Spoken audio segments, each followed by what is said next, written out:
ये व्यंजक जो होता है ना, अधिकतर 2 मार्क में पूछा जाता है। बोर्ड एग्जाम में कितना में?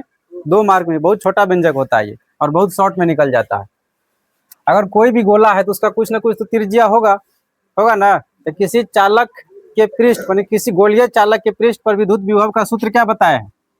यहाँ पर पृष्ठ पर, या उसके अंदर भी पूरा वही होता है। इसके पृष्ठ पर विद्युत विभव का सूत्र क्या बताया है?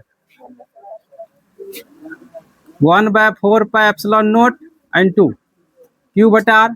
यही क्यू का मतलब कितना इसको चार्ज दिया है, वही ना। ये आर क्या हो गया इसका? त्रिज्या। यहाँ पर कैपिटल आर लिए है तो कैपिटल आर रखेंगे यहाँ पर। ये विभव कहाँ का हुआ?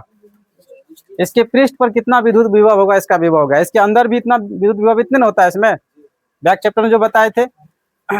अब समझिए इसको, अगर किसी गोला का त्रिज्या अगर आर मानते हैं, किसी गोला का त्रिज्या कितना मानेंगे? आर, तो उसके पृष्ठ पर विद्युत विभव का सूत्र क्या होता है? 1/4πε0 एन 2 क्यू बटा आर। यही सूत्र हुआ। अब इसके बैक जो टॉपिक था उसमें पढ़ चुके हैं कि किसी चालक को जब आवेशित करेंगे, किसी चालक को आप मतलब आवेश देंगे तो उसका कैपेसिटी का सूत्र क्या था? विद्युत धारिता का सूत्र क्या था उसमें? विद्युत धारिता। विद्युत धारिता किससे करते सूचित? सी से। तो सी बराबर क्या लिखे है? क्यू बटा भी लिखे है, है ना। किसी चालक को जब आवेशित करेंगे तो उसका विभव ये हुआ ना। अगर उस चालक की धारिता का सूत्र क्या हो गया? क्यू बटा भी। यहाँ जो भी है ये भी उठा के इसमें रख देते हैं। So that C equal Q बटा भी कितना है? 1/4πε0 एन 2 क्यू बटा आर। ये देखिए, ये क्यू और यू क्यू क्या होगा? कटेगा नहीं, तो इसको देख लेते हैं ऐसे। क्यू बटे, इसको नीचे बुला कर मल्टीप्लाई, 1 मल्टीप्लाई क्यू कितना होगा? क्यू हुआ बटे में 1/4πε0 इंटू आर। क्या हो जाएगा ये? 4πε0 इंटू आर हो गया। ये कहाँ है? ये एक ऊपर में क्यू है, ये नीचे में ये फ्रैक्शन हुआ, भिन्न हुआ ना। तो नीचे का फ्रैक्शन क्या होता है? उलट जाता है ना। जो अंश होता है वो हर में आता है, जो हर होता है वो अंश में जाता है। तो यहाँ पे ये ऊपर वाला है तो क्यू और गुना, ये नीचे वाला जो हर है कहाँ जाएगा? ये ऊपर में अंश के रूप में। अब बट ये क्यू कहाँ आ गया? यहाँ पर आ गया।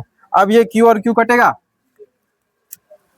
ये Q U Q finally cut गया। It is implied that C equal क्या बचता है अब? 4πε0 इंटू आर। देखिए वो सूत्र आ गया, यही सूत्र ने वहां प्रमाणित किए थे। सी इक्वल 4πε0 इंटू आर। आर यहाँ पे क्या है? उसकी त्रिज्या है। यानी कि यहाँ पे ये प्रमाणित हो गया किसी गोलीय चालक का जो विद्युत धारिता होता है उसके किस पे डिपेंड करता है? त्रिज्या पर। तो त्रिज्या का समानुपाती हुआ कि व्युत्क्रमानुपाती हुआ? सीधा गुणनफल के रूप में ना है, ये बटे में होता तब ना व्युत्क्रमानुपात। ये सीधा गुणनफल के रूप में इसके बराबर है।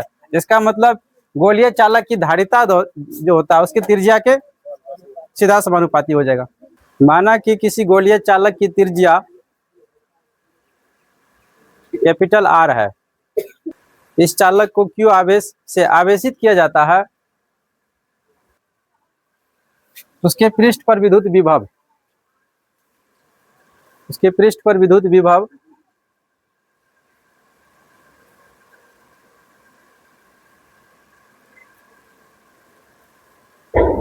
ये लिखना भी बराबर, सिर्फ ये लिखना। इस चालक में आवेश समान रूप से पृष्ठ पर फैल जाते हैं।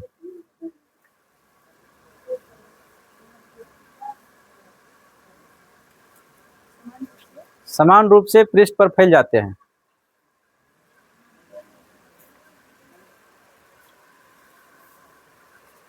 समान रूप से पृष्ठ पर फैल जाते हैं और विद्युत क्षेत्र की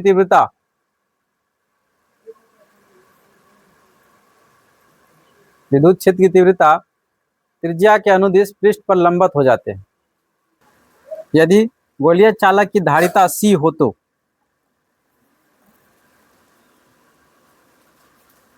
गोलीय चालक की धारिता C हो तो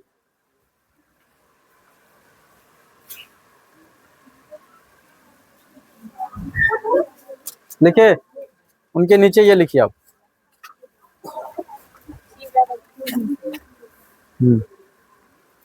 ये लिखना है सी बराबर क्यू बटा भी।